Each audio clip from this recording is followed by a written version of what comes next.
ไอ้ถามมาจะว่าแนวบ่ดีบ่งามซะพี่น้อยมันสิบ่เว้ากันจักได้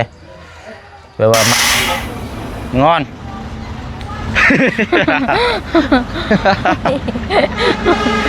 โอ้ยเวลาโบกเวลาสาบนี่มันก็สิงามใช่มันเรียบเนาะ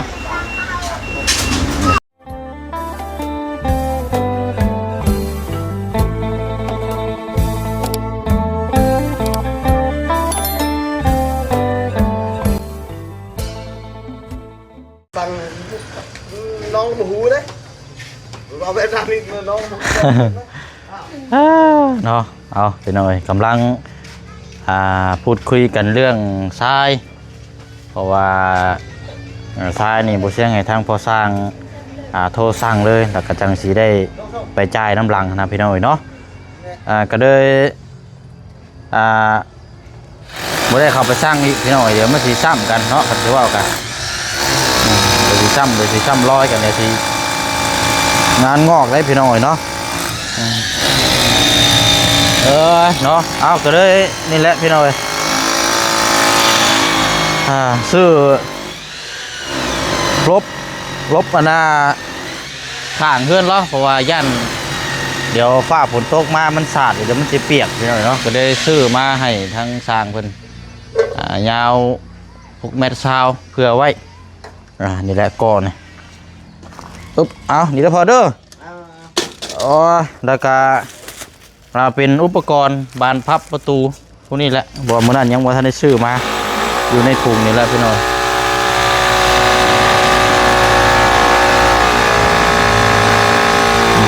ซื้อน้ำแล้วมาฝากสร้าง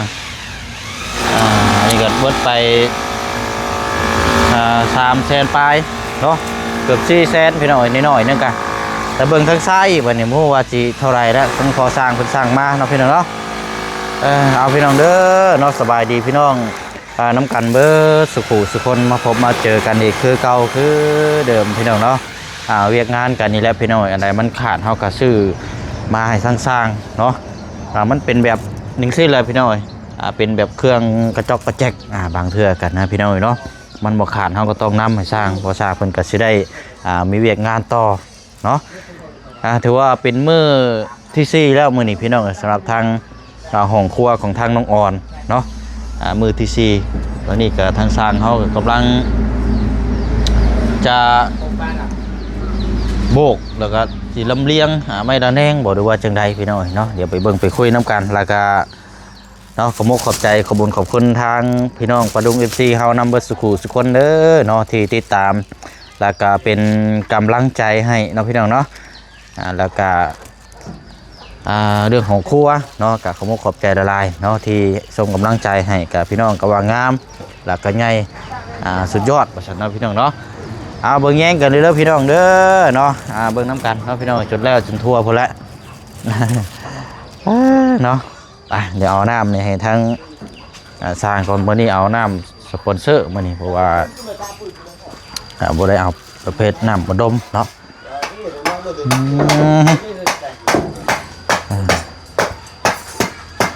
เรียบร้อยเลยกบใหม่อย่างเรียบร้อยเลยเนาะ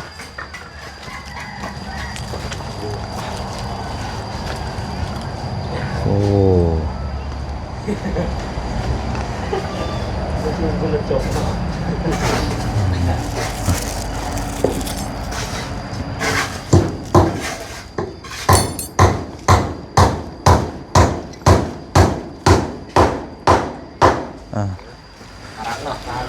เนาะ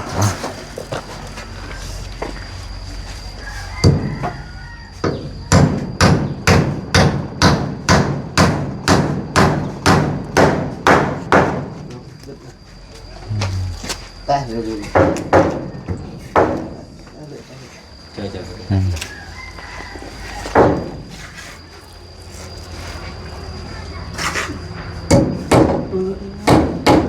อบารับกั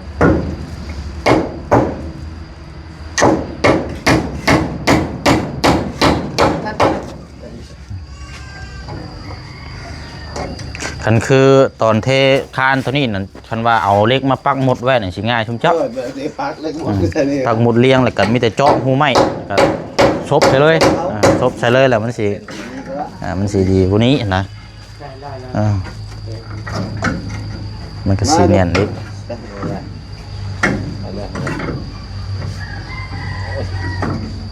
แล้วcái bata rồi cái lợn tầm ai bata mà cả nhà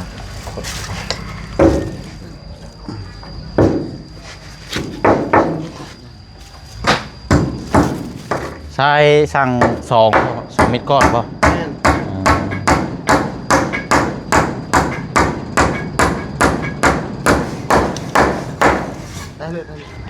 ได้เลย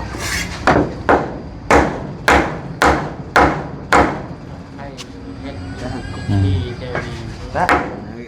ฮะ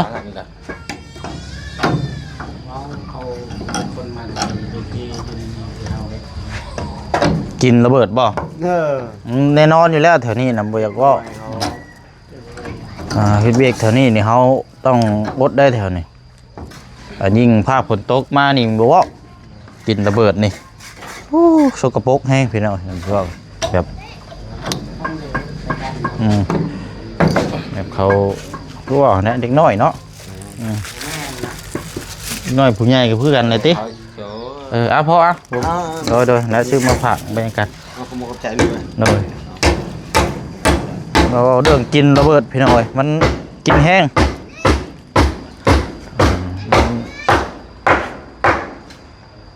ยากเนาะคนมันคนรอบข้างก็ญาติลื่นกันวางระเบิดใส่กันบาดนี้รถโอ้ยเนาะพอสร้างเขาได้เป็นล้มย้อนแล้วเหตุงาน เอ้าเนาะพอแห้งแล้ว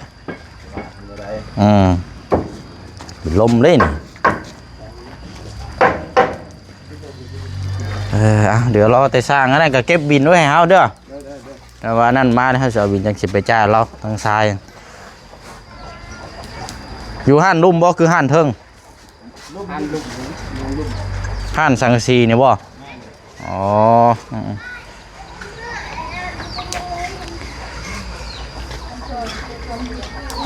กำลังตีไม้ใส่ขอบข้าง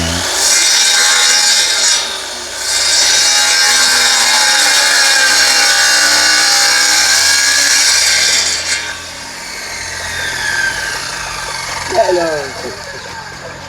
จ้ะเดี๋ยวมีจะเป็นมอกแกให้เอาเต็มที่เลยสร้างเขาจะให้เสียชื่อได้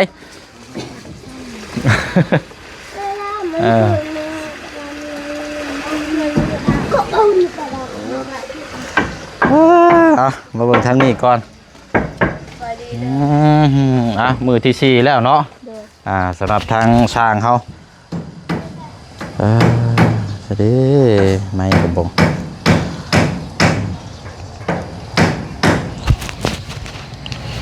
ที่3มือที่4แล้วมื้อนี้ประมาณอีกอาทิตย์หนึ่งหรือว่าประมาณเกือบ10 มื้อนะเนาะผมเชื่อว่ากันแกงยังอันนี้นะต้มนั่งดิฉันก็ต้มยังจะเคินหนังใช่โอ้ต้มหนังด้วยโอ้ยเห็ดกินกับบุ้งหวานเนี่ยเลยต้มหนังเอามาได้ใช่สร้างสื่อเลยมาต้มไว้กินเรากินด้วยแล้วเมื่อกี้นี่เรากินบะหมดเนี่ยครับเลยน้องต้มอยู่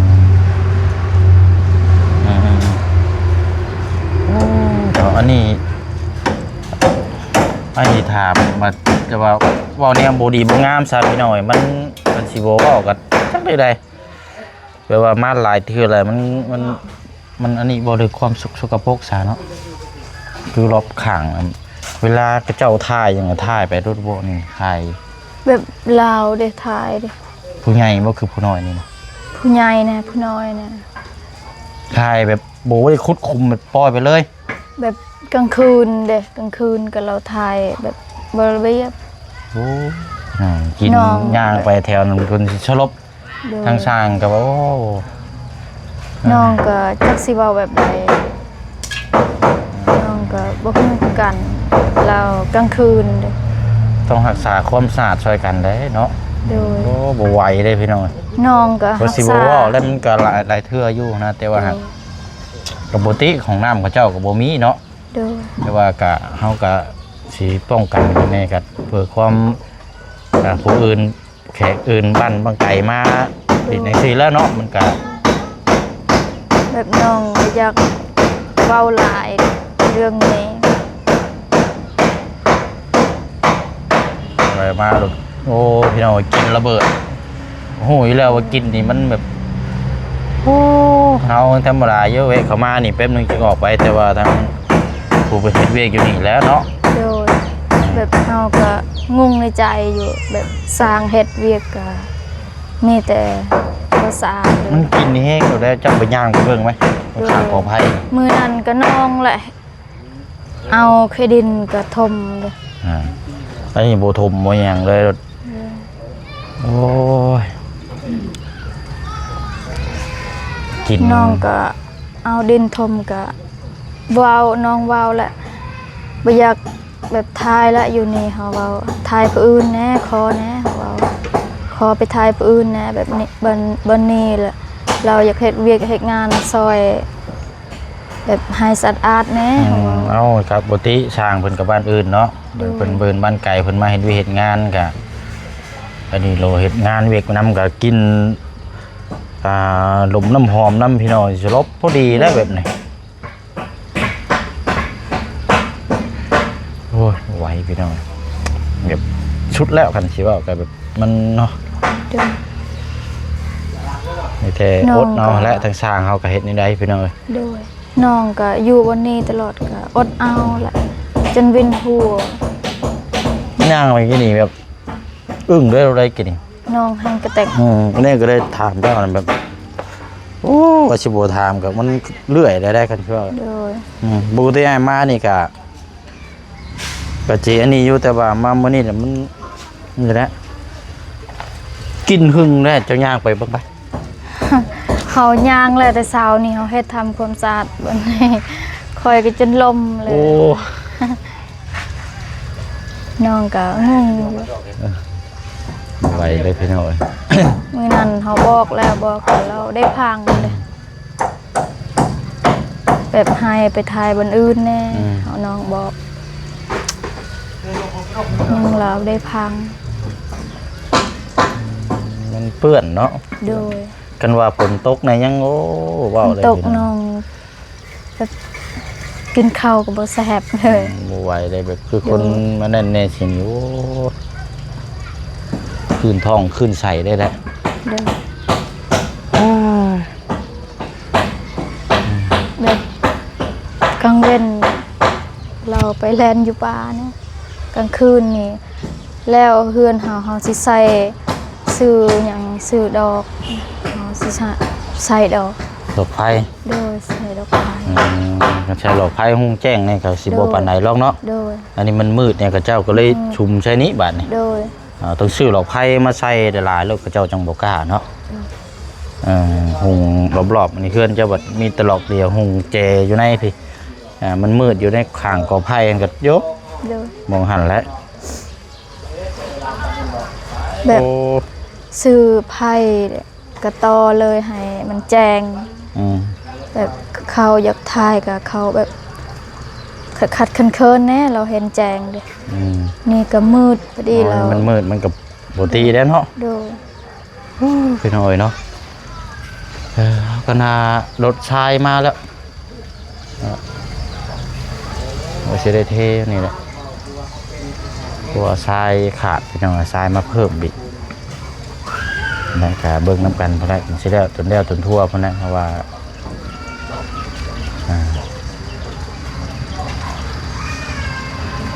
เบิ่งก่อนลาดข้างพุ่นอาจจะบ่ได้ใช้ช่องลมหรอกพี่น้องอาจจะปิดไปเลยซะพอแต่ข้างๆพี่แหละเพราะว่าย่านฝนมันสาดมาเดี๋ยวมันสิเปียกไปหน่อยสิแก้ไขให้ทางพอสร้างก่อไว้ข้างๆนี่ให้มันเต็มไปเลยซะ โดย ปล่อยโล่งไปซื้อเลย เว ซะ ลาฝนตกนี่แบบฝนตกทางลมเปียกหมด ย่านช่องลมหลายก็ยังมันเปียกหั่นได้พี่น้อง เดี๋ยว ก็สิบอกทางนั้นพอสร้างแล้วก่อน เราก็เป็นคน คนซินูคือกันคนบ้านบ่เชียงแล้วพี่น้อง เด้อ โว้ยบ่สิกล้าย่างไปเบิ่งบ่ละบัดปิดหน่อยสิเด้อเนาะ เด้อ เอารถชายมาเลยบ่ไปเบิ่งบ่ได้เด้นี่เนาะ เด้อ ไปครับมือปิดเอาสิเนาะ เด้อ ไปเปิดก่อนพี่น้องชายมาเลยถ้าอยู่จะกินข้าวเลยเนาะ เด้อน้องยังบ่ได้กินข้าว ยังบ่ เด้อ ไปสับพี่น้องโอ้เมื่อยเด้พี่น้องมาเจอเดี๋ยวนี้นี่ว่า อ๋อขันใหญ่ดิเนาะระวังเด้อสายพูดสายไพ่เฮาบิดอยู่บ่กินระเบิดแตกโคบเมื่อยเด้โอ้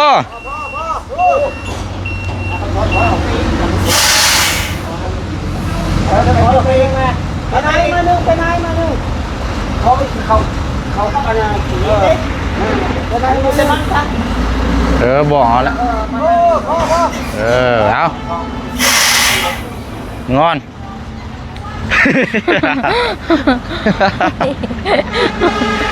โอ้ยเว้ยช่างก็แกล้งมัวเลยพี่น้องไงมึงนี่แบบโอ้โหไว้ สร้างก็อดเอาล่ะ เจอแล้วพี่น้องเจอเพื่อนบ้านทำร้ายแล้วมื้อนี้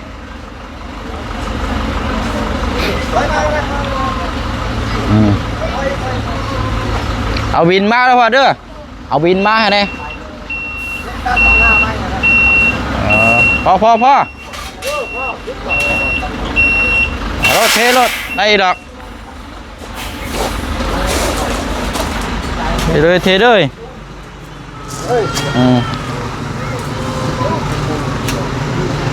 มีอยู่ว่า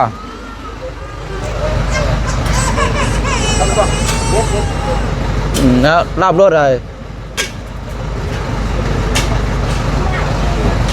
ให้เราเอาบินมาให้เฮาหน่อยเด้อบ่ได้จังไปจ่ายเอาไว้พี่น้องเอ้ยจะเป็นลม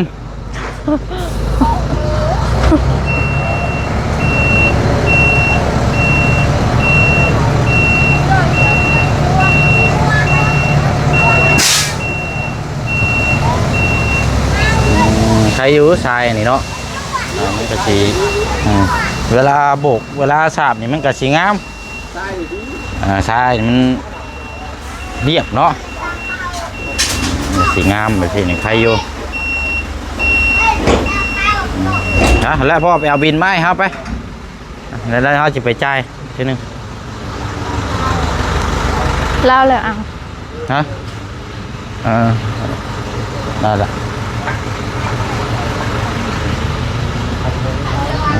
โอเคแล้วเนาะโอ้ยโพดว่าพี่น้องมื่อนี้ทางช่างเขาได้น้ำอบน้ำหอมได้หมดนี่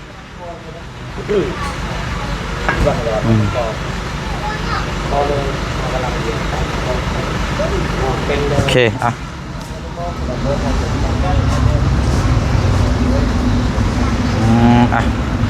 อันน่าจ่ายเจ้าเลยก็ได้ป่ะโอเคฉับไปเดี๋ยวแป๊บนึงได้ไปเอาโทรศัพท์ก่อนจ่ายทรายเพิ่นก่อนพี่น้อง600,000น้อยเนาะ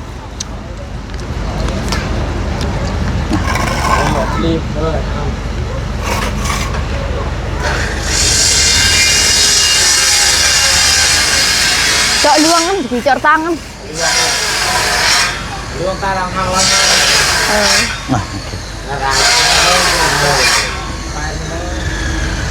rồiจ่ายจับเลยพี่น้องเนาะคือว่ามื้อนี้เฮาก็ซื้อเบิดไปเกือบ เจาะกันสีหลัง นั่นก็เกือบ400,000นี่ก็6ล้านหนึงพอดีแล้วมื้อนี้พี่น้องเนาะตัวนี้ดินทรายมาเพิ่ม600,000กีบนำนี่แหละพี่น้องเนาะเรียบร้อยบัดนี้เนาะมึงเด้อยับลงเด้อน้อยเด้อล้าน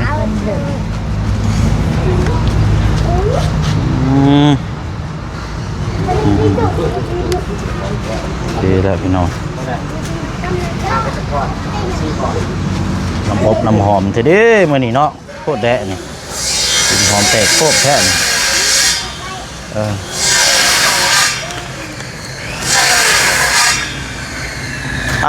ตัวนี้ปิดเด้อพอเด้อเปลี่ยนใจละก็ปิดเลยบ่ใส่สังลมก็ยาบ่ใส่ช่องลมบ่ปิดเลยรถเพราะว่ายันผลมันสาดแต่มันสีอันนั้นไม่จะปล่อยตัวนี้ก็พอละปิดจะกอปิดเลยรถเด้อพอปิดเดี๋ยวก็สาบนะก็เป็นพอรถไอ้ดอกพอแอปปานใดดอกมันโล่งใหญ่อยู่ทางนี้แล้วก็เปิดประตูทางนี้เข้าไปก็ได้นะยันเฮายันเบิ่งผลยังมันสาดมาเลยมันสิเปียกแล้วก็ปิดเดี๋ยวรถมันเป็นหน้าแบบเดียวกันหมดเลยรถมันจังอันนี้โอ้ยเนาะเอาอดทนเอาสร้างเขาเด้อมื้อนี้มีกินระเบิดแน่มื้อนี้เนาะโอ้ยน้องอ่อนนะผู้ดูแลน้องอ่อนจักสิดูแลน้องเกิดจังเว้นจังเว้นน้องดูแลกลางคืนมื้อนี้เนาะจังเว้นเนี่ยน้องเฮ็ดกับน้องเลยนี่กลางคืนน้องเฮ็ดชื่อหลอกไพ่มาใช้เด้อวันนี้เด้อเป็นของครัวไม่เลยหลอกไพ่มาใช้นี่รถนี่จี้เขานี่รถนี่โอ้ยบ่ไหวไปหน่อยนายกินข้าวกินมานี่มาชวนก็กินข้าวมันจะบดจะลบเลยมาหามคอยไปห้องหมอคนบอกโมเฮงแหละทำลายปูปากได้คอยมันนี่ใส่ออกซิเจนในแรดนี่น้องก็ยังไม่ได้กินเลยกินแต่กับข้าวมาชวนก็กินข้าวแล้วออกซิเจนในแรดเจ้าไหวไปหน่อยเอาสนอมีแต่ว่าอะไรพี่น้อยรอบเช้ามื้อนี้ก็มาอัปเดตเบิ่งน้ำกันอีกก็ประมาณนี้เนาะเดี๋ยวช่วงแรงๆเราจังมาเบิ่งความคืบหน้าน้ำกันอีกเราจะไปเรียกต่อน้ำกันอีกแน่นะพี่น้อยเนาะมีอย่างจังใดก็ให้ทั้งช่างและคนโทรหาคือเก่าคือเดิมนะพี่น้อยป้าเสด็จขอบคุณขบุญอายลายเด้อขอให้อายไปใส่มาใส่ให้รอดปลอดภัยขอให้อายไปใส่มาใส่มีคนหักคนแพงตลอดปีและตลอดไปขอให้ทั้งหมดครอบครัวอายขอให้อยู่เย็นเป็นสุขขอให้สุขกายสบายใจขอให้โศกให้ม่านขอให้ร่ำให้รวยขอให้มีความสุขความเจริญเด้อสาธุและทั้งแม่แก้วกับเอ้ยเจนและทั้งแม่เล็กแม่แอนนำขอให้อยู่ดีมีแห้งขอให้สุขภาพร่างกายแข็งแรงความเจ็บบ่ให้ได้ความไข้บ่ให้มีปรารถนาสิ่งใดขอให้ได้สิ่งนั้นนอนหลับขอให้ได้เงินหมื่นนอนตื่นขอให้ได้เงินแสนขอให้ทั้งหมดครอบครัวแม่ขอให้เทวดาหักแพงหลายๆเด้อสาธุและทั้งหมด FC ปาลุงหมดทุกคนขอให้สุขภาพร่างกายแข็งแรงหมดทุกคนเด้อขอให้เทวดาหักแพงหลายๆความเจ็บให้ได้ความไข้บ่ให้มีปรารถนาสิ่งใดขอให้ได้สิ่งนั้นนอนหลับขอให้ได้เงินหมื่นนอนตื่นขอให้ได้เงินแสนเด้อสาธุโอเคเนาะสบายดีเด้อเดี๋ยวจังมาตอนเช้าแล้วก็ตอนแรงเพราะว่าซื้อเครื่องของมาสร้างน้ำแน่แล้วก็จังมาติดตามเบื้องช่วงแรงบัดนี้ไปเดินอ่อนเด้อฝุ่นเล็กน้อยนะเล่นทรายเลยหาไปแม่บอกแม่น้องอ่อนทรายมุนมาแล้วอะไรพี่น้องเนาะเดี๋ยวช่วงแรกๆเย็นจะมาอัปเดตเยี่ยมยามเบื้องน้ำกันดีเด้อเนาะความคิดหนาน้ำกันดีกว่าสิเป็นจังใดพี่น้องเนาะของน้ำของครัวของทางน้องอ่อนนะพี่น้องเนาะแต่ตอนนี้ไปก่อนแล้วพี่น้องกินระเบิดไม้แห้ง